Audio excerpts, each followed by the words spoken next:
Hej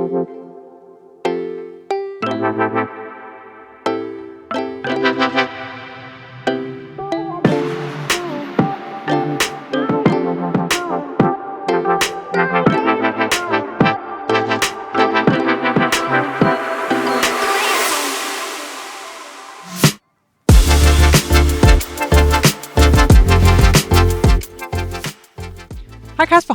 Hej. Hvad hedder det? Hvordan føles det at stå her i 42 meters højde og male et 22 meter højt logo? Det er nok aldrig noget, man vender sig til.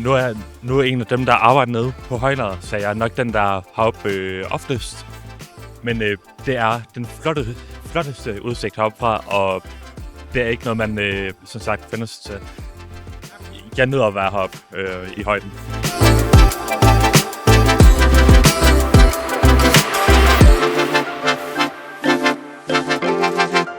Det er jo jer, der sådan har været de store tænker i forhold til udregningen af logoet, hvordan det skulle placeres og i hvilken størrelse, og hvordan det skulle optegnes.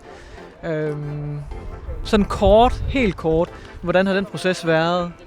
Det har været mange søvnløse nætter over, hvordan pokker vi skulle gøre det. Det kan jeg godt sige. Det er ikke noget, vi har prøvet før. Det kan jeg afsløre.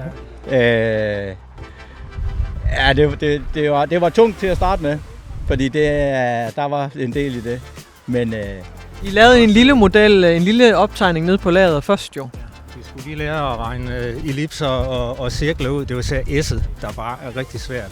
Mange af de andre er pæne rundinger, men S'et, det var en helt stor udfordring. Så S'et tegnede vi egentlig op med kridt 2 gange nede på lagergulvet, for at se, hvilke teknikker skulle vi bruge, og vi var inde og læse formler på ellipser, og hvordan man tegner ellipser. Jo, det var fedt. Da vi kom op, så ramte det jo sådan set bare spot on i første forsøg, stort set. Men man skal også være 4 for at tegne. Ja. 2, der sidder og holder blyanter, og sådan en snor, når man kører rundt.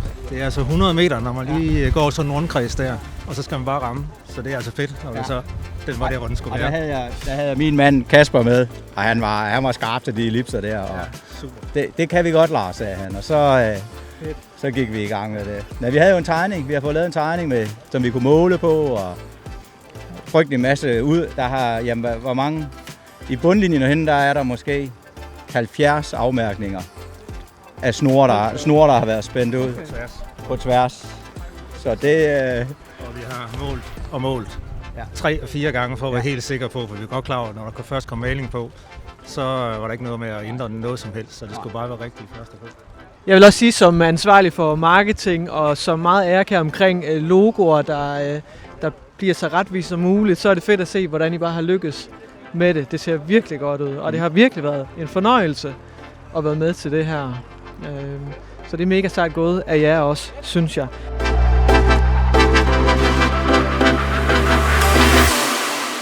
Rune? Ja.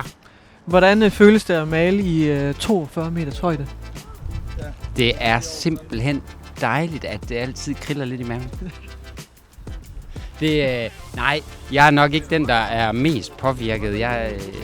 Jeg har ikke sådan noget med højder, men jeg har fundet ud af, at hvis man sådan laver en statistik over den danske befolkning, så tror jeg, at vi ligger et sted mellem 25% og 33% af danskere, der har noget med højder og decideret højdeskræk.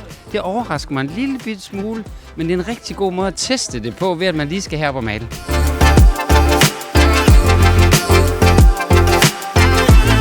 Susanne, hvordan føles det at stå heroppe i 42 meters højde og male kæmpe skovlogo? Det er sådan et adrenalinkick. Altså, det er så fantastisk. Det er bare en once in a lifetime. Har du haft en hemmelig malerteknik? Jamen, det er jo ikke nogen hemmelighed, jeg ikke har den største detaljegrad, så det er ret fedt, at bogstaverne er ret store. Ja, først så kører jeg frem, og så kører jeg tilbage. Og det gør jeg rigtig mange gange. Strøg for strøg.